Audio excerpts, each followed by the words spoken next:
On behalf of the Professional Baseball Strength and Conditioning Coaches Society, I'd like to welcome you to the PBSCCS Podcast. I'm your host, Chris Messina.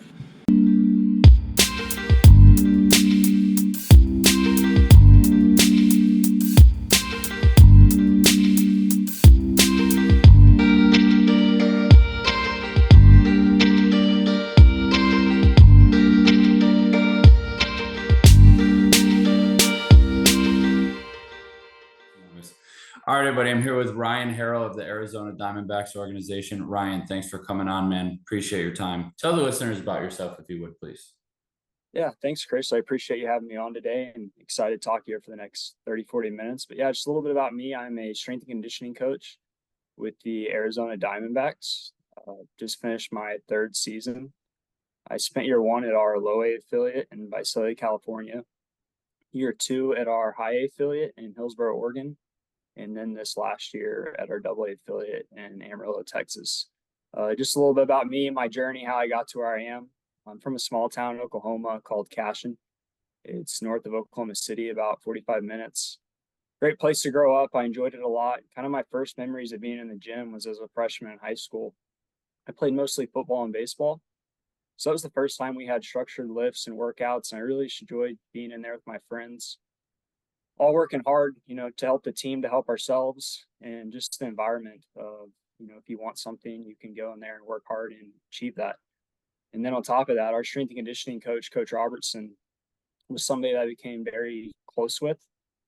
Being a small town, he's actually my PE teacher in fifth grade, and then I had him as a football coach and a teacher throughout junior high and high school. But he was just somebody I really enjoyed spending time with and teaching me to work hard, how to treat people the right way, how to do things the right way. So it's kind of just an environment I fell in love with. And then as I got to college, I was headed down a different route of what I was going to do. And in the summer of 2019, I played baseball in college. So I had a break between the season ending and then school starting again in the fall. I went and saw my dad for about 10 days. And my dad, Greg, is an athletic trainer in professional baseball. He's worked, I think, close to 35 years now. And I went and saw him for about 10 days. And normally on those trips, I would play catch, do defensive stuff, lift weights, and then spend the rest of my time hanging out with him in the training room or in the clubhouse or doing whatever. And that trip, things kind of changed for me.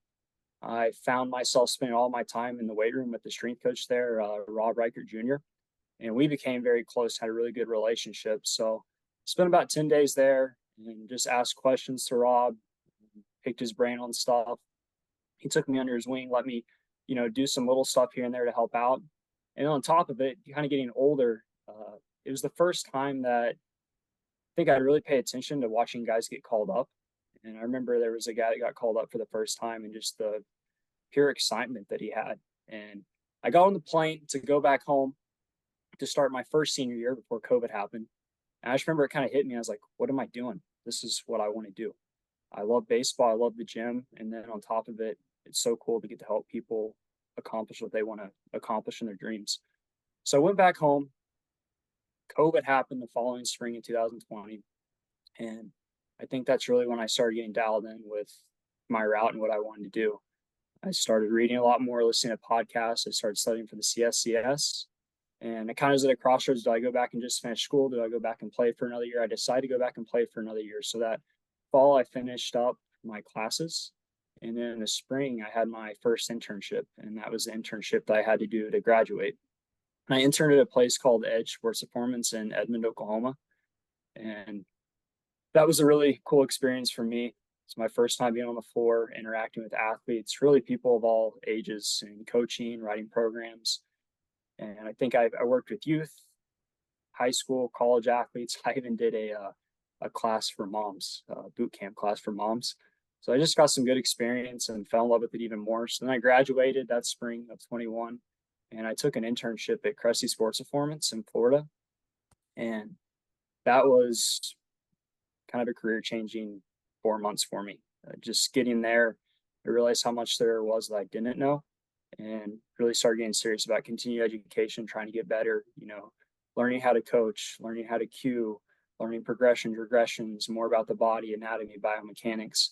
I tell people that I learned more there in 4 months than I did in 5 years of school for what I actually wanted to do. So towards the end of the internship, there was a opening with the Diamondbacks, and I went through the interview process and got hired in the fall of 21 and have been here since. Did you have a different degree major before you met Rob and you spent time with your dad, or were you exercise science and you just didn't really know what you were going to do with it?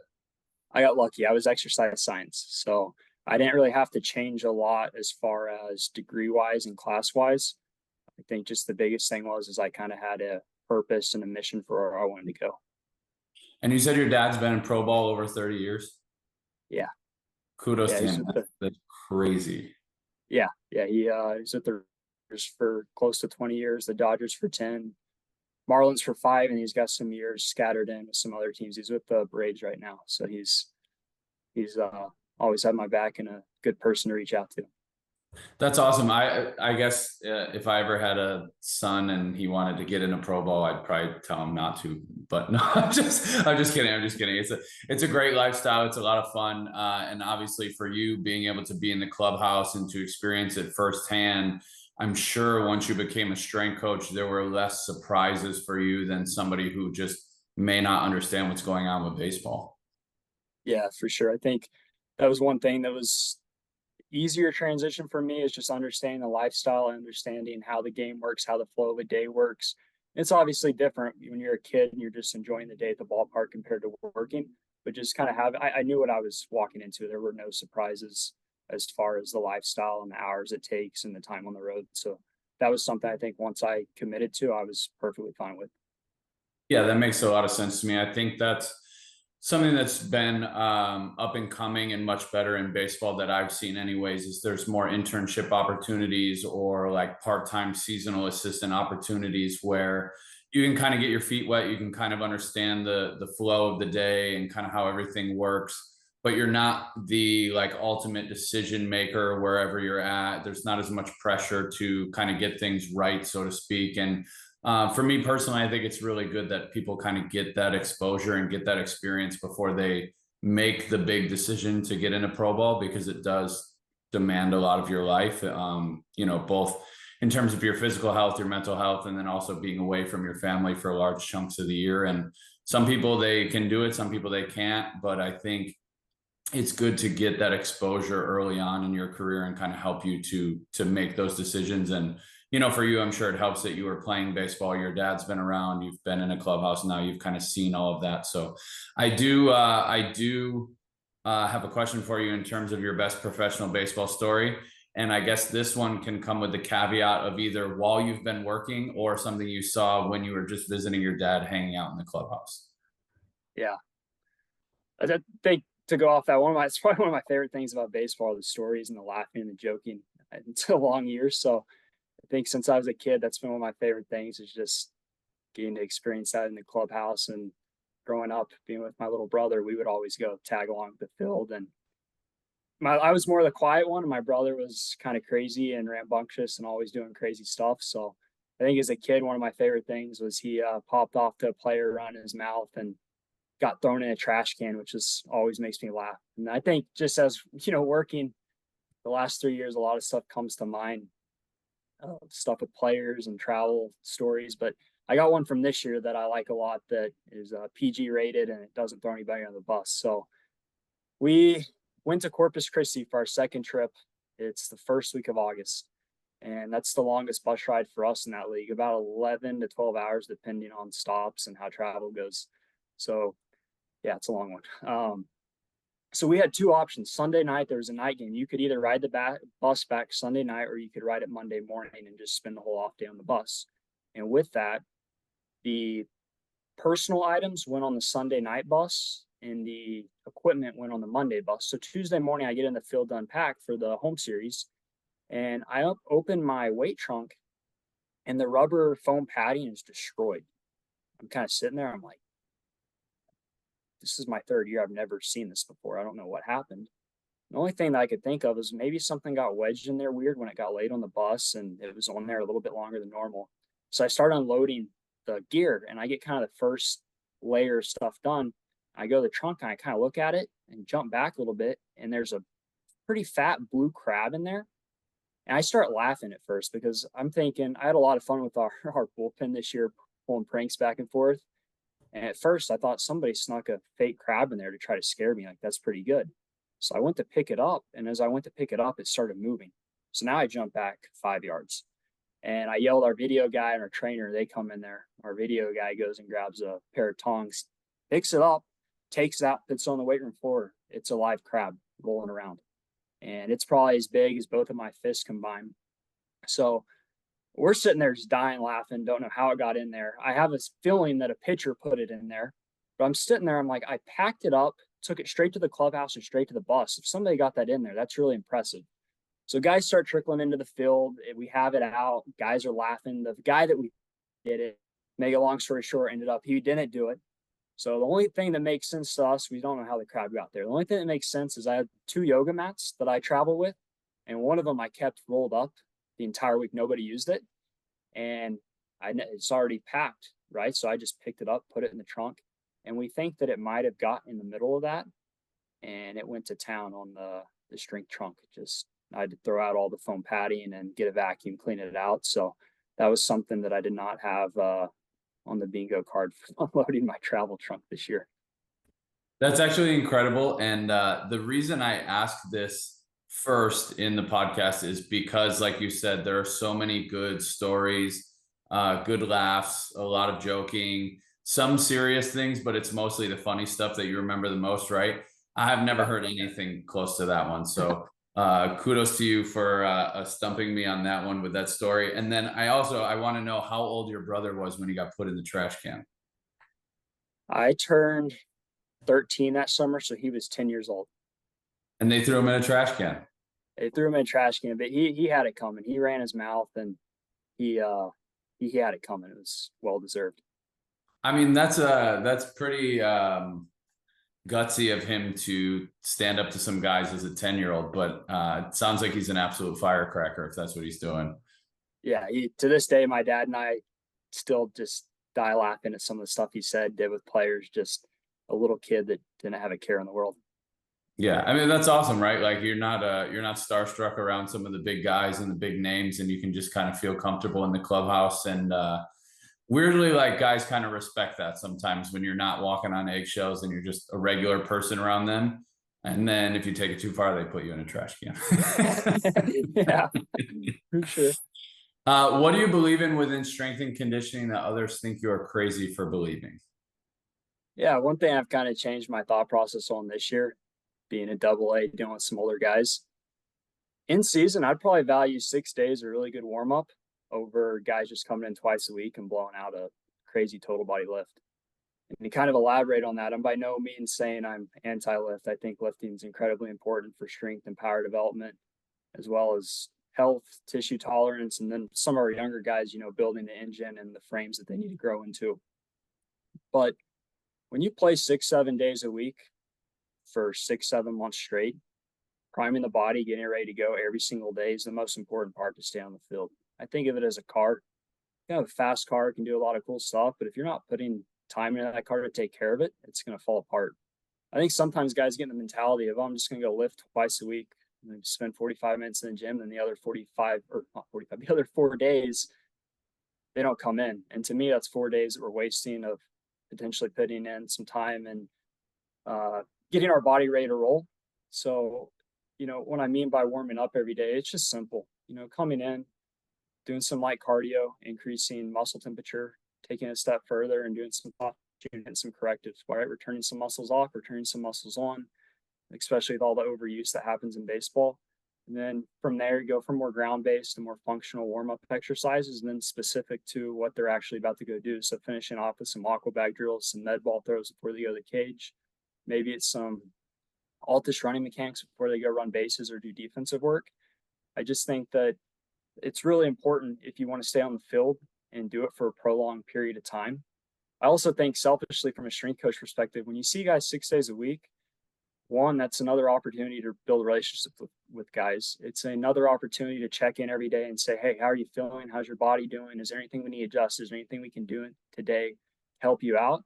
And sometimes too, with these older guys that are saving their bullets, you can sprinkle in some weight stuff at the end if you need to. Or I had some pitchers this year that they lifted normal. Usually, like relievers, they would lift after they pitch or do legs the next day, depending on where we were at. But they would sometimes hit 2 sets of 5 of a trap bar deadlift just as a primer to get them going at the end of their warm up. So I think that's really important. And then with our minor league guys, the last 2 years, we've started doing microdosing here. So with a lot of our homegrown guys, we take kind of a 3-day cycle where they do a CNS prep, which we call activation, a total body lift, and then we call the recovery circuit. It's pretty much a mobility corrective circuit. And the cool thing about that I've seen with some of our homegrown guys and guys that have come up is that they start seeing the gym as like, it's August, it's hot. They see the gym as, it's not 45 minutes I have to go in there and crush myself, but this is a tool to get my body ready to go today. I'm hanging a little bit. I don't feel good, but hey, I can still go in the gym and I can do A, B, and C, and I'm going to feel better. My hammies are going to feel better. My low back's going to feel better, whatever it may be. I'm going to be ready to play tonight. So I just think understanding that, and, regardless if they do the microdosing or they just have really good warm-ups, movement is medicine. And I think that is critically important in sustaining long-term health and success. Yeah, just speaking on my own experience, when I was in the big leagues in Boston, we really pushed what we basically called our daily program. Very similar to what you're speaking on, mostly just focusing on prep, so hitting glutes, core, T-spine. We put some calves in there and then the hips as well. So really those 5 areas were kind of our prep or our mobility or our activation, however you want to call it. And that's 1 to 2 sets a day. And then we would have like 1 lower body, 1 upper body, and 1 core each day. And we would kind of rotate the emphasis of those. But really the big picture was all the things that you kind of talked about, right? Is number 1, the contact points with guys. If you're lifting twice a week versus 6 times a week, obviously we're still around the guys at dynamic warm up. We're still around the guys in the clubhouse and in the dugout during the game, but those aren't always the best places to have the same conversations as when you're in that setting in the weight room. Another big one for us was that we found it helped keep everybody a little bit more regulated during the week versus like low day, high intensity lift day, low day, high intensity lift day. And so guys weren't really fluctuating. It was kind of just a very steady dose of everything throughout the week. Another reason we really liked it was especially, you talk about 11-hour bus rides. When we had either late night flights where we would play Sunday night baseball and then we'd get into Tampa at 3-4 in the morning, or we're flying across the country, like that next day was so important to just get them to move and to do something and to kind of shake the rust off from the jet lag, from the plane, from the travel, And so for that purpose, like the better we could get them on a routine, the easier it was for us on those difficult days to get them in. And then, like you said, it helps your hamstrings feel better. It helps your lower back feel better. Your shoulders feel better because you're just moving, right? Instead of just showing up to the ballpark like, hey, today's a show and go. We had a late night. Like, I'm just going to get through today. Because what ended up usually happening is we could survive that day, but then the next day was where all of that really kicked in. And then by then, if you end up losing game 1 of a series, the next day you're really dragging. And then all of a sudden on Sunday day game, like it's another show and go. And all of a sudden the schedule is kind of caught up to you. We were trying to be a little bit more proactive with that. And honestly, our guys really liked it. There was never a point, I don't think, where guys felt we were overworking them. And if they did, they would let us know like, hey, I'm only going to do the prep today. I'm not going to do the lift block, or I'm going to do the lighter lift block today instead of the heavier lift block. So I don't want to say it was a perfect system. It definitely wasn't, but I'd say majority of our guys were probably 4 to 6 days a week of quote unquote lifting or weight room activity. But it was at most 15, 20 minutes, you know what I mean? And then even guys that would come from other orgs would see our guys kind of bought into that system, really enjoy just coming in, just moving. And then they would kind of be like, all right, what do you got for me? I want to see what this is all about. And a lot of it too was us kind of individualizing to, like you said, what they were doing that day, whether it be early defense, early hitting, specific throwing program stuff. or to their specific needs based on our assessment process. And that was in particular, a lot of the movement stuff we were doing just based on movement screening and some of the conversations with ATs and PTs. But it was a really good system, I thought. I'm biased because I was part of it and we were implementing it, but I thought we had a pretty good success rate of finding how to keep guys moving and keep guys active so that, like you said, when you get to July and August and it's hot, they don't look at it as a task. They look at it as just part of their daily routine. And it was just something they needed to do. And again, the other thing is, and you'll experience this more as you continue to move up, is you're going to have older guys, and keep getting them to move may be different than what the younger guys are doing, right? Like some of those young guys really want to lift heavy on the trap bar. Some of those old guys do not. And finding ways to keep them active and moving and things like that. Sometimes, we would have guys, all they would use is like a 3D strap and a water bag, and that was their lifting for the week. Yeah. But they felt great, and they went out and they pitched and they were healthy, and that was good. You know what I mean? So it may be crazy, it may not, but my own personal bias is that I would strongly agree with you. I think it's a much better system than just 2 total body lifts a week, kind of the old school style of training. But if you're crazy, I'm crazy too. I like the point that you made too about being shorter. That's one thing I've noticed a lot is 15 minutes, 20 minutes, the attention to detail is awesome. Guys come in, they're locked in. Hey, I'm going to do this for 10 minutes. I'm going to go take ground balls. And, regardless of what the focus is for the day, just seem to get buy-in and say, I know I'm going to go in there 10, 15 minutes, short and sweet. I'm going to go do my stuff out in the field. So I've seen that too. Yeah, like I said, we had a lot of good success with it, and it's selfishly as strength coaches, I think sometimes we do things just to keep ourselves busy. And I can say when I went up in 2019, it was the first time I went up, and we were still on the old system of 2 days a week, total bodies. And there were days where we were just kind of sitting around bored. And granted, I went up in September, we got eliminated. Like it wasn't, super interesting for us as an organization, so to speak. Like guys still came in on their lift days and they were still invested, but those other lift days, the weight room felt like a ghost town. And I was like, so what do we do today? And they're like, just hang out, there's nothing going on. So I know sometimes as strength coaches, we add things just to stay busy when we don't always need to. But I don't think this system is like that. I think it keeps you engaged as a strength coach. It keeps the players engaged.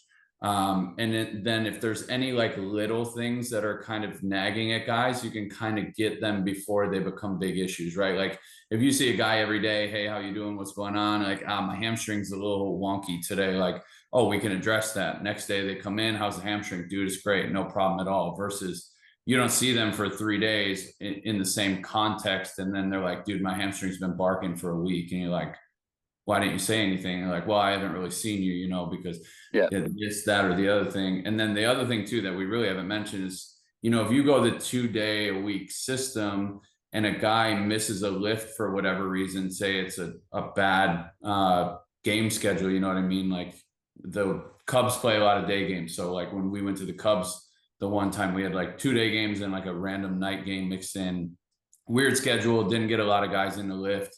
If they miss that lift and they go a week without lifting or a week and a half, and then they come in, they are going to be really sore. And the one thing that guys do not like more than anything probably is being sore from the weight room when they're playing. Yeah. So it's, I can agree with you. I think maybe it's crazy. Maybe it's not, I have no idea, but from my own personal experience, I really enjoyed implementing it. I know our guys did, and it sounds like you kind of have the same experience over there. Yeah. Now, is that something that is your decision on your own, or is that like an org-wide belief, or is that kind of like there's some gray area level to level? I think we've started mostly with our younger guys. So Arizona League, A-ball, and then kind of the approach I took in Double-A with it this year was like some of these guys that, they've drafted and that's all they've known. That's what they want to do. So it's pretty easy sell. They do that. They stay in that little cycle. Some of the guys that maybe have been here 4, 5, 6 years, I'd kind of give them the option like, hey, I think this is great. If you want to do it, let's do it. If you feel strongly against it, that's all right, but we're still going to do the basics. I expect to see you in here every day to warm up for 10, 15 minutes. And if you want to have the same routine every single day and then you want to lift twice in the week, that's fine with me, but I need to see you in here moving around. And then I think, as you get up, start working your way up, it's more individualized to the guy and, what he needs. But I think the basic expectation is that, we see you in there every day to warm up and get your body ready to go. And then you get your lifts in, and then for pitchers, your conditioning, you're doing your arm care. So I think how it gets done, if it's microdosing or not, especially as you go up, it's less specific like it is at the lower levels, but we do have our values of what we expect guys to do. When you would go on the road, how would that affect you? Is it like you could get most of the stuff done at the field with what you brought in the trunk, or were you still doing gym buses? Yeah. So what I would do is I would go, usually this year, go 2 gym buses a week, and those would be lift days. And then the other days, if there weren't gym buses, would be, more of the CNS prep or the recovery. I kind of did it different too in AA. Like these guys, if they get called up from AA, they're in AAA, and then they're a step away from being in the big leagues. And you want to start creating like independence for them where it's not me telling you what to do every single day. So for me, kind of the way I ran it with the guys that did the microdosing this year was, you need to get 1 lift in by Thursday. Tuesday, Wednesday, Thursday, 1 lift in. And most guys, I would tell them like Tuesday is an activation day because we're coming off the off day. That's a non-negotiable. You can get a lift in Wednesday or Thursday. The other day, you can hit activation or you can hit recovery, whatever your body feels like it needs. And then for the back half of the week, we did the same thing. So Friday, Saturday, Sunday, get 1 lift in, 1 activation, 1 recovery. If you feel like you need 2 activations, that's perfectly fine. Maybe we just do a set. So I want to do that just because I don't know how guys feel, and I'm not going to be with them forever. So I just want to teach them to understand, this is what I feel today. This is what my body needs. And I can go in and execute that in the weight room. In AA, I would bring a lot of stuff on the road. So I pretty much had everything but a trap bar. I had power blocks. I brought a bunch of kettlebells, bands, the anchor system for pretty much as a portable cable column. So I actually felt very confident this year and comfortable with hey, if you don't want to go to the gym, that's fine. You can do it all at the field. And kind of what I did earlier in the year, because I had a little bit younger of a group earlier in the year, is I pretty much made the first gym mandatory for the position players. And then as the season went on, we shifted to an older roster. I pretty much just said, hey, Wednesday, Saturday, every road trip, there will be a gym bus unless something crazy happens. If you want to go, you're more than welcome to. If you want to get to the field early or do it at the field, we have plenty of stuff there to get our work done. I did that. Just wanted to prepare them for AAA and how things are a little bit different there. So that was the approach I took this year. Yeah, I was gonna say that's probably the best approach, I would think, to get them prepared for AAA. The thing is, like you said, when you're in AAA, you're 1 step away from the show, and anybody can go from AAA to the show at any time. If they don't have some sort of autonomy, independence, understanding of a routine by AAA, they might get overwhelmed in the big leagues, because a lot of things happen really fast in the big leagues. There's a lot of meetings, there's a lot of media, there's a lot of outside noise. And if they can at least have their physical training routine down, that's 1 less thing they have to worry about once they get to the big leagues. So I would say, I think you're probably creating really good habits with your guys. And I also like that, when you had a younger bunch, because I was in AA for 3 years and it was the same thing. Half the year we were either really young, and then the experienced guys would come back half, or we'd be older with experience, then they'd all move to AAA, and then we'd have the young team on the backside. But you have to almost treat them as 2 separate teams and 2 separate groups, and kind of have a little bit more of a standard for one than the other, allow for a little bit more wiggle room. And even my first year in AA, I had couple guys that had multiple years in the show that were just trying to hang on for, 1 last rodeo. And I had to treat them differently than, the top prospect that was 20 years old at the time, that was going to be a cornerstone for us. So all of those things factor in. I think AA is a really unique league for a lot of people, both players and staff. To be honest, I felt much more comfortable in AAA. Because there's a lot more of those older guys. They have better routines. They kind of understand their bodies. some of them are coming from other organizations, so they actually have some good ideas for you to like, hey, why don't we try this? Or this used to be my routine. Do you think this works? So I don't know. I'm curious to see how things go in AAA for you next year. All right, everybody, that's going to conclude part 1 of this 2-part interview with Ryan.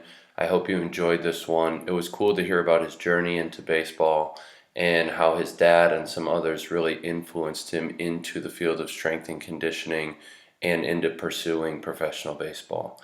3 things that I took from Ryan in this episode: you never know what experience may change the course of your career.